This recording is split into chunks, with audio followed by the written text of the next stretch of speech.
श्री श्री जगन्नाथ बलदेव सुभद्रा मैया की जय। तो जगन्नाथ नयन पथगामी भवतु में। जगन्नाथ बहुत कृपालु है, दयालु है। भगवान श्री जगन्नाथ जी की कथा सुननी चाहिए, कितना दयालु है भगवान जगन्नाथ। रक्षा करने वाले हैं, सबकी रक्षा करते हैं। आइए तो हम एक सुंदर कथा सुनते हैं। जगन्नाथ जी के कई भक्त हो गए। आपने नाम सुने हैं, प्रताप रुद्र नाम सुने हैं ना। भगवान चैतन्य महाप्रभु के साथ बहुत प्रताप रुद्र की लीला है। प्रताप रुद्र के पिताजी थे जिसका नाम था पुरुषोत्तम दास। क्या नाम था? तो पुरुषोत्तम दास जो पुरुषोत्तम राजा थे, महान भक्त थे। जगन्नाथ जी का इतने महान भक्त थे, कोई भी कार्य करते थे तो जगन्नाथ जी को पूछते थे।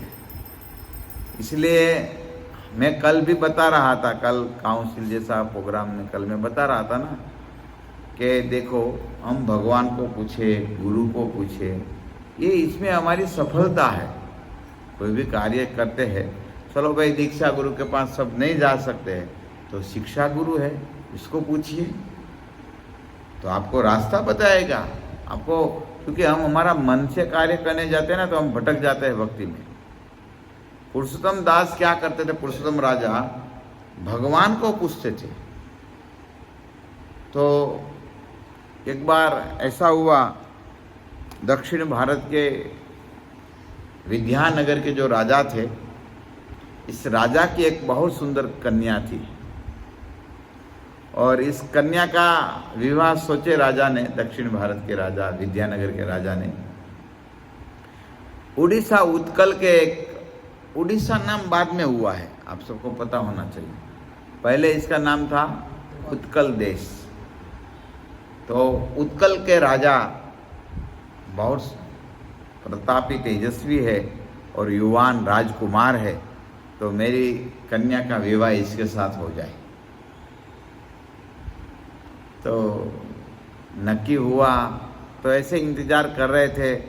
तो पहले ऐसा होता था ना, शादी होना पहले राजा लोग देखने आते थे। पहले तो ऐसा भी था नियम, राजकुमारी भी देखने आती थी, इसको अधिकार था।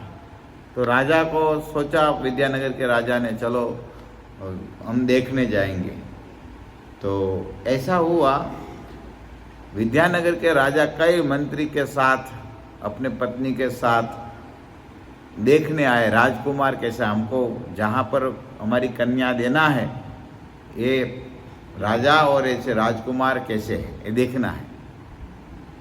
तो राजकुमार ये युवराज बन गए थे, राजा बन गए थे, पुरुषोत्तम राजा बन गए थे।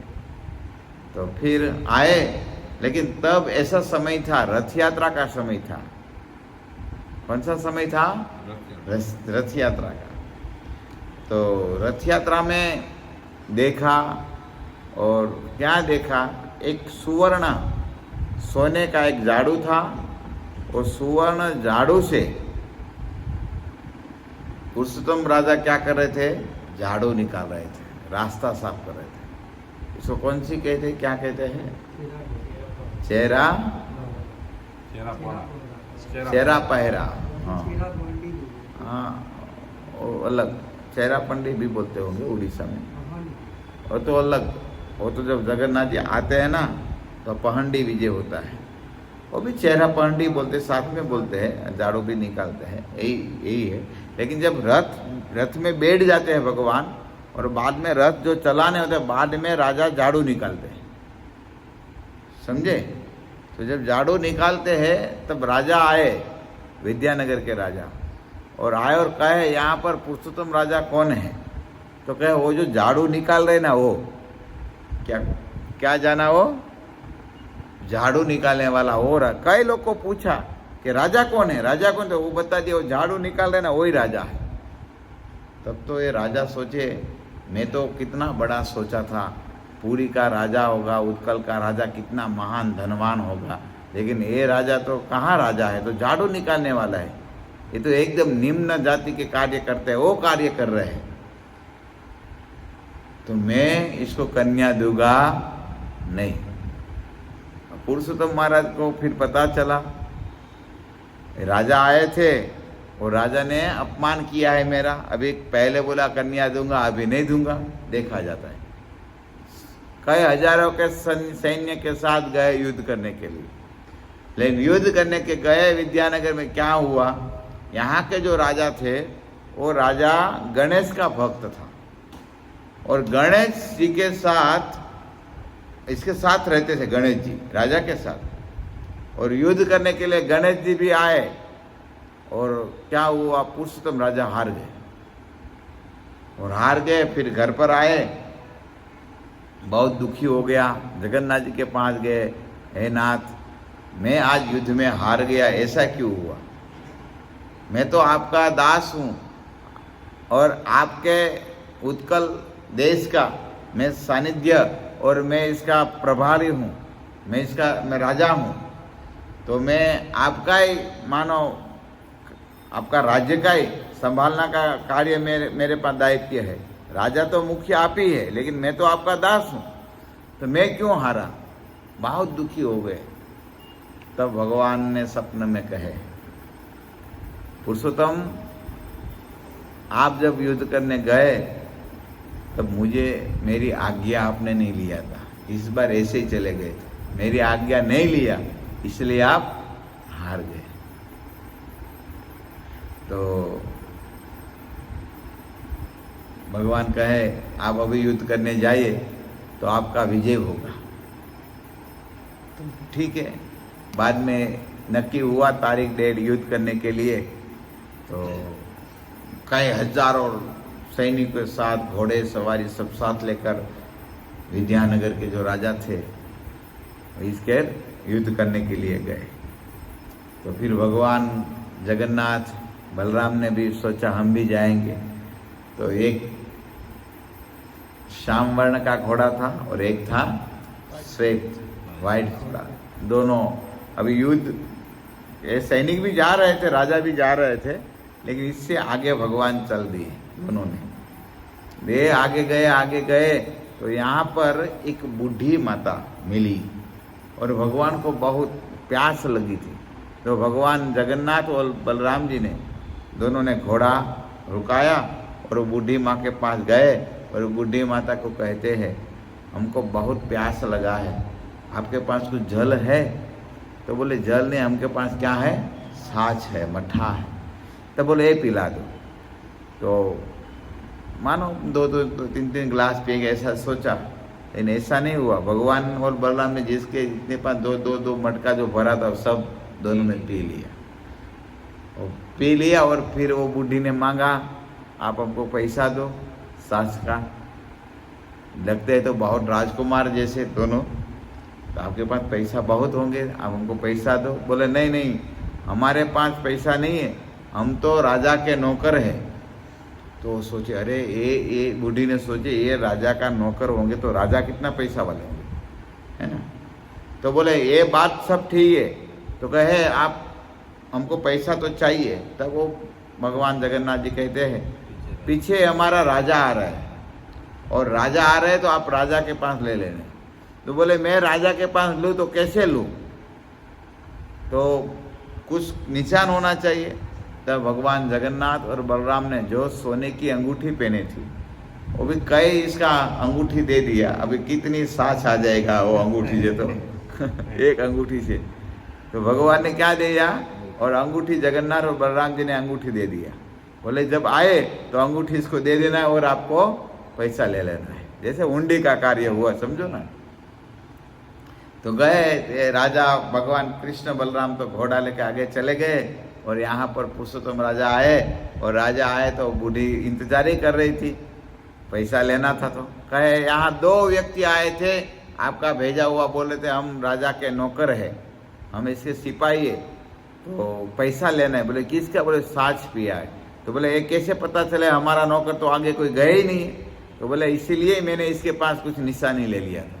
तो निशानी ले लिया क्या, बोले देना। ये भी बहुत बुद्धिशाली, और माँ भी कोई वो नहीं थी, खोटी बुद्धि वाली नहीं थी। अभी तो चाहे तो इस दोनों अंगूठी में इसका जीवन भर चल जाए, इतना चलने वाला था, कितनी साथ चल, लेकिन वो नहीं, गलत नहीं कार्य किया। तो फिर इसने क्या हुआ, ये अंगूठी राजा को दिया, पुरुषोत्तम राजा को। पुरुषोत्तम राजा सोचे, अरे ये तो मैंने मेरे हाथ से बना हुई अंगूठी है, ये तो कृष्ण बलराम का, मैंने जगन्नाथ जी का बनाया हुआ है, जगन्नाथ और बलराम का, वो तो अंगूठी इसका है, तो इसके पास कैसे आ गया। तब इसको मन में, हाँ अभी लग रहा है दोनों आगे गए हैं। तब बाहुर इसको धन दिया राजा ने, और रहने के लिए मकान भी बना दिया। बोले भगवान इसको दर्शन दिया है तो इसके कुछ कमी नहीं होना चाहिए। और कहा गया है ऐसा, धन तो दिया, घर भी दिया, और जो क्षेत्र में साक्ष बांटती थी, यहाँ कहे आपको जितना जमीन चाहे इतना ले लो, आप कह जाओ। आज भी इसके वंशज के लिए वो जगह आज भी है, पुरुषोत्तम राजा ने दिया था, आज भी है। तो इसी तरह राजा ने दिया, और फिर जब भगवान गए और पुरुषोत्तम राजा गए तो यहाँ तो सब पूरा हो गया था। भगवान ने क्या किया था, और राजा को बंदी बना लिया था, और गणेश जी को भी बंदी बना लिया, सबको बंदी बना दिया था, और युद्ध जीत गए दोनों, केवल भगवान ने। फिर भगवान ने क्या किया, गणेश जी को वो बंदी बना लिया ना, तो गणेश जी को भी ले लिया पुरी में। आप मंदिर में जाएंगे ना जगन्नाथपुरी में, तो यहाँ पर एक बड़ा राजा का एक गणेश जी का मूर्ति आप देखे। जगन्नाथपुरी जाएंगे तो पता, नरसिंह भगवान है ना पीछे, यहाँ पर जो जहाँ पर एकादशी को जो बांधा है ना, इसके सामने गणेश जी है, आप देखा होगा तो जगन्नाथपुरी में, मंदिर में ही है, टेम्पल में। तो पुरुषोत्तम राजा इसको लेकर आए, हाँ बहुत बड़े विग्रह, तो वो युद्ध में आए थे, तो इसको भी जीत लिया गणेश जी को। गणेश जी को भी यहाँ पर बंदी बनाकर बोले चलो हमारे साथ, तो यहाँ पर ले लिया पुरुषोत्तम राजा ने। तो फिर क्या हुआ, बहुत शर्म लगा राजा को, विद्यापति को, अरे अभी तो क्या करे, और जो इसकी पुत्री थी, पुत्री को भी ले लिया पुरुषोत्तम राजा ने। बोले अभी शादी नहीं करना है, लेकिन दूसरे के साथ शादी करा दूंगा, मैं तो जीत गया हूँ ना, इसके लिए तो युद्ध हुआ था ना राजा की कन्या के लिए, तो इस कन्या को भी ले लिया, लेकर आ गए। फिर सोचे अभी इसका कैसे विवाह किया जाए, मंत्री को बोले, पुरुषोत्तम महाराज मंत्री को बोले। तब मंत्री ने कहे देखो थोड़ा समय आने दो, तब इसका शादी करा देंगे। फिर क्या हुआ, बोले इसने, इसके पिताजी ने बोले थे इसकी शादी झाड़ू वाले के साथ नहीं होना चाहिए, बोले थे ना, और आप इसको चाहते थे, तो अभी देखा जाए इसका गर्व तोड़ने के लिए इसकी शादी झाड़ू वाले के साथ ही करना है, ऐसा सोचा, झाड़ू जो मारते इसके साथ ही करना है। तब वो कन्या बहुत दुखी हो गए, रे मेरा विवाह कोई दूसरे के साथ शादी हो जाएगा। हाँ, तो एक इंतजार करके क्या हुआ, थोड़ा महीना गया, बाद में रथ यात्रा फिर आया, आते ना 1 साल बाद आते हैं ना, तो रथ यात्रा आया, तब फिर पुरुषोत्तम राजा क्या कर रहे थे, झाड़ू मार रहे थे। तब और राजकुमारी को कहा मंत्री ने, जाओ अभी हार पहना दो, और झाड़ू मारे तब सबके सामने हार पहना दिया राजा को, बोले मैं आपकी अर्धांगिनी बन रही हूँ। फिर तो प्रेम से धामधूम से शादी हुआ। तो इसी तरह झाड़ू मारने के साथ ही शादी हुआ इसका, मतलब राजा के साथ ही हुआ। तो इसी तरह जगन्नाथ जी की सुंदर कथा है। मतलब इस कथा का सार ये है, हम कोई भी कार्य करें हम भगवान को पूछ कर करें, अकेला अपना मन से नहीं करें, गुरु को पूछिए, जो भी कार्य करना है तो आप इसमें सफल होंगे। पूछे भी नहीं जाएंगे तो हम असफलता होना है, समझे। तो भगवान को या अपने गुरु को पूछ कर कार्य करना चाहिए। तो ये आज कथा का सार है। जगन्नाथ